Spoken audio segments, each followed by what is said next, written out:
తాజాగా ఆంధ్రప్రదేశ్ ఉప ముఖ్యమంత్రిగా ఉన్న జనసేన అధ్యక్షుడు అసలు ఏ కాన్సెప్ట్తో అన్నారో, దాని వెనక వ్యూహం ఉందో, ఆయన వ్యాఖ్యల ఉద్దేశం ఏంటో తెలియదు. కానీ తెలంగాణ వాళ్ళ దిష్టి తగిలి గోదావరి కొబ్బరి చెట్లు ఎండిపోతున్నాయని, గోదావరి పచ్చదనం వల్లనే రాష్ట్రం విడిపోయిందని, తెలంగాణ వల్ల దిష్టి తగిలింది అని, అసలు ఒక రాష్ట్రంలో ప్రభుత్వంలో ఉన్న వాళ్ళు ఇంకో రాష్ట్రం గురించి ఇటువంటి కామెంట్స్ ఖచ్చితంగా చేయకూడదు. అది కూడా ప్రభుత్వంలో భాగస్వాములుగా ఉన్నవాళ్ళు. దీని వెనక ఉద్దేశం ఏంటో అర్థం కాలే.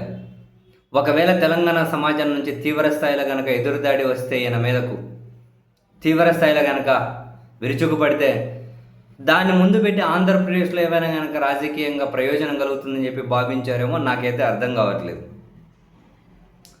ఈ క్రమంలో ఈయన వ్యాఖ్యల మీద ఇప్పటికే బీఆర్ఎస్ సీనియర్ నేత జగదీశ్వర్ రెడ్డి గారు బ్రెయిన్లెస్, పిచ్చి వ్యాఖ్యలు, బ్రెయిన్ కంట్రోల్ లేక 4 బుద్ధి మాట్లాడుతున్నాడని చెప్పి తీవ్రంగానే స్పందించారు. తర్వాత తాజాగా తెలంగాణ కాంగ్రెస్ ఎమ్మెల్యే జడ్చర్ల నుంచి ప్రాతినిధ్యం వహిస్తున్న అనిరుద్ధ్ రెడ్డి తాను కూడా తీవ్రంగానే స్పందించారు. నోరు జాగ్రత్తగా వాడిని మాట్లాడాలి, చిరంజీవి తమ్ముడు కాకపోతే యాక్టర్ అయ్యేవాడిగా కనీసం మేము అందరి హీరోలను అభిమానిస్తాము, నీవు మావి దిష్టికల్లు అంటావా? నీవు మా దిష్టికల్లు అయితే మా ప్రాంతంలో మా రాష్ట్రంలో ఎందుకున్నావు? హైదరాబాద్లో వదిలి ఆస్తులన్నీ అమ్ముకొని వెళ్ళిపో. ప్రభుత్వంలో ఉండి విజయవాడలో లేకుండా హైదరాబాద్లో ఉండి నువ్వేం పాలన చేస్తావు? ఫస్ట్ నువ్వు క్షమాపణలు చెప్పాలి, లేకుంటే ఆస్తులు అమ్ముకొని వెళ్ళిపో ఆంధ్రప్రదేశ్కి, ఇక్కడెందుకున్నావు అని చెప్పి తీవ్రంగానే స్పందించారు. 2019లో నువ్వు 2 చోట్ల ఓడిపోయినప్పుడు అయ్యో పాపం ఒక చోటన గెలిచింటే బాగుండేమో అని అనుకున్నావు. నీలాంటి వాళ్ళకి గెలిచే అర్హత లేదు.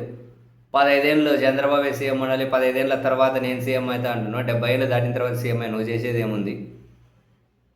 నీవు అంత దమ్ముండే లీడర్ అయితే ఒంటరిగా పోటీ చేసి వద్దావు, నీ బలం ఏందో కూడా అందరూ చూస్తారు. అంతకాదు తెలంగాణ డిస్ట్రిక్ట్ అంటావా? ఫస్ట్ క్షమాపణలు చెప్పి, లేదంటే హైదరాబాద్లో ఆస్తులు అమ్ముకొని వెళ్ళి ఆంధ్రప్రదేశ్కి వెళ్ళిపో అని తెలంగాణలో అధికారంలో ఉన్న కాంగ్రెస్ పార్టీకి సంబంధించిన ఎమ్మెల్యే చాలా ఘాటుగానే ఏపీ ఉప ముఖ్యమంత్రిగా ఉన్న జనసేన అధ్యక్షుడి మీద కామెంట్స్ అయితే చేశారు. మరి ఇవి అర్థం పర్థం లేని వ్యాఖ్యలు. తెలంగాణ వాళ్ళ దిష్టి తగిలింది అనడం, ఒకరి మీద ఆ విధంగా డైరెక్ట్ ఎట్లా అంటాం మనం? 100% అనకూడదు, 100% అనకూడదు. మరి ఎందుకన్నారో, దాని వ్యాఖ్యల ఉద్దేశం ఏందో, మరి ఆయన ఉద్దేశం ఏందో తెలియదు.